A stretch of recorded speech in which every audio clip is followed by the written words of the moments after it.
this love game. I'm tired of hearing I'm the one to blame. I'm sick of you telling me to go and get dressed as if I'm the man you're here to impress. I'm blood sick and I'm sick of this love game. I'm tired of hearing I'm the one to blame. And I'm sick of you telling me to go and get dressed as if I'm the man you're here to impress. Yeah, we're ready to go now. I think pre-season, it's been one of them pre-seasons again. We seem to have had one for the last 3-4 years where we've had some snow, some frost, and the pitches have been waterlogged, and we're sort of a little bit edgy about how much field time we've had and things like that. But we're just at that point now. Well, let's get playing, and we'll find our improvements there. I think everybody's, ready to go and a little bit sick of pre-season, if you like. So yeah, we're looking forward to it. I think we can take a lot of heart from last year. We made improvements along the way all the time. We felt you could probably look at our year in two halves. From the halfway point on, our form were. I think we had 10 wins from 14, which were it's up there with top 4 form.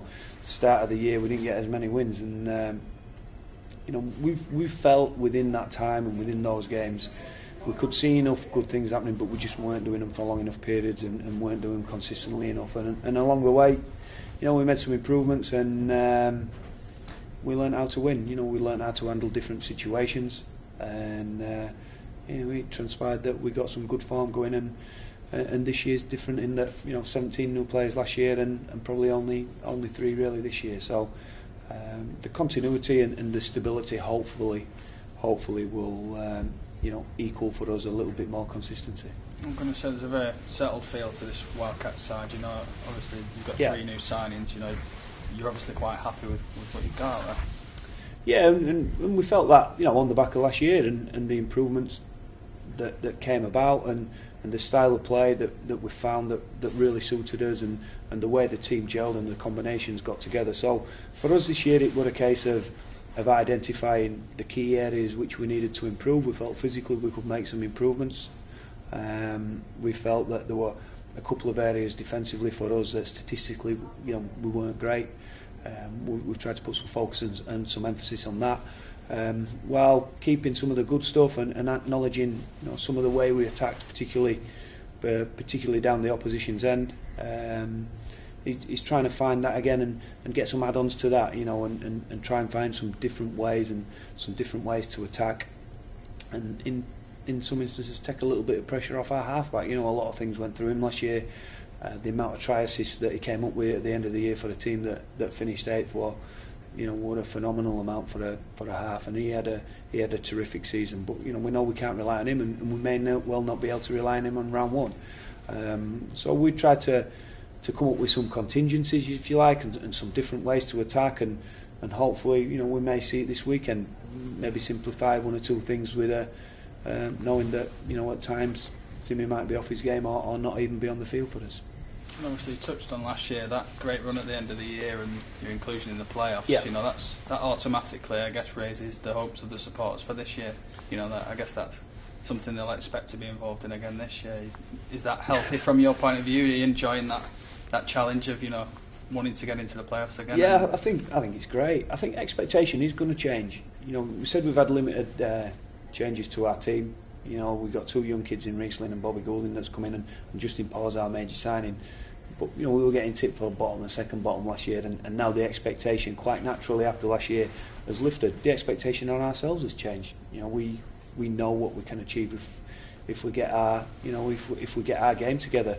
But for us, it's not really about that. For us, it's trying to find the right level of performance and that consistency. And I know that probably sounds a little bit boring, but we proved last year. Well, last year's gone. We can take a lot of heart from it, but last year's gone. This is a new year, and if we can find the sort of consistency and the level of performance we know we can achieve, we know we'll be competitive, and we know we'll give teams a run for the money, and we know we'll pick some games and some points up. If we don't get there, we know there's probably stronger teams in the competition than us, and we know we might have some tough days. So that's a challenge for us. If we can get that together and find those right levels and the style of football that works for us, and make sure we're doing all the little things right that'll ensure that we're in the game and hitting our marks, we will be competitive, and we will be a team that'll turn some teams over. But looking at the competition, I think it's probably interesting from you know, from teams that finished 7-8 down last year. I think a lot of the teams have improved. I think you look at Castleford's roster and see that they've made some great signings. London, we already saw the improvement on the back end of them last year, and you can expect them to do probably a little bit better. You know, pick a team like Hull KR that, you know, I've never seen a team come so close in so many games, whether it be losing by last minute tries or the odd point, or even when we played them a drop goal, you know. So I think Hull KR are a team that they'll be looking, and I can certainly imagine them improving on the position in which they finished last year. So Bradford fell below us on the points deduction. So you can see that the mix of teams that are going to be challenging, if you like. You know, I think the top 4 to 5 teams won't be too different to last year. I think that goes without saying. They're the guys that have got the quality roster.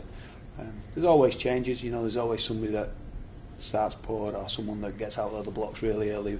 But generally, you know, the top 4 teams will take some getting over. Top 4 to 5 teams. So for us, you know, being the best of that mix of teams is going to be a challenge, because there's some good teams, and there's some teams that have certainly worked hard over the off season and made improvements to the team and the roster. So we know we're going to have to be consistent. We know we're going to have to find some really good levels about us, but we're looking forward to it. One thing we try and promote is that we're going to have some fun, and we want Wakefield to be a team that, you know, people want to come and watch again. And pre-season, obviously, we're just coming into the first game of the year now. How does that rank among some of the pre-seasons you've dished out throughout your time as head coach? Has it been a grueler, or has it been quite a sensible and balanced one?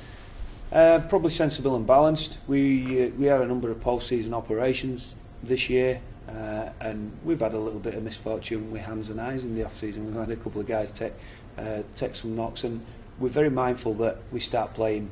Well, we play Boxing Day, but we start playing sort of second week in January, and we played right until September. So we need to find that right balance. You know, we have days where the boys, you know, have some pretty grueling sessions and some long days, and we try and get them under some stress, you know, which is what is going to happen in the contest on a game day. But we're very mindful of getting the balance right and making sure that we're fresh and we're sharp as well. And as you showed back end of last year, you know, winning breeds confidence. How important is it to get off to a winning start this weekend at Odsal against Bradford? Well, I think every coach in the competition will want a winning start this weekend. I think that goes without saying. You know, we're playing a Bradford team, and it's Francis's first game as a head coach, so I'm pretty sure that he'll want to get that monkey off his back as early as he possibly can. But you know, it's not about Francis. It's not about me. It's about our teams, and you know, we want to go out there and get a performance, and hopefully good enough to take the results. I think 2 points, you know, any 2 points in this competition you will take, and you will take it any time. And you'll take it however it comes about. So we're no different. We know the competition. We know the conditions could be testing. You know, it's been a pretty wet month. We're going to Odsal, so you know, we're not too sure what we're in store for in terms of the pitch there. You know, our pitch is pretty soft as we speak today, but I'd like to think we're prepared. I'd like to think we're prepared for whoever starts for us. You know, we've got some conjecture in who's going to play halfback. You know, Timmy and Woody are both facing a bit of a race against time to be fit for this one. You know, we'll wait for the specialist on Woody. But we're prepared. We're prepared for whoever plays half. We're prepared for the conditions, the type of game it is, the style of game it is, and we're prepared for if to make some changes within that game along the way. So, you know, we feel comfortable where we're at going into the game. But we know the challenge. You know, the team we saw play Leeds, the Bradford team we saw play Leeds, we felt were a very enthusiastic, well organised, with some little snippets of individual brilliance in there as well. Love sick and I'm sick of this love game. I'm tired of hearing I'm the one to blame. I'm sick of you telling me to go and get dressed as if I'm the man you're here to impress. I'm love sick and I'm sick of this love game. I'm tired of hearing I'm the one to blame. I'm sick of you telling me to go and get dressed as if I'm the man you're here to impress.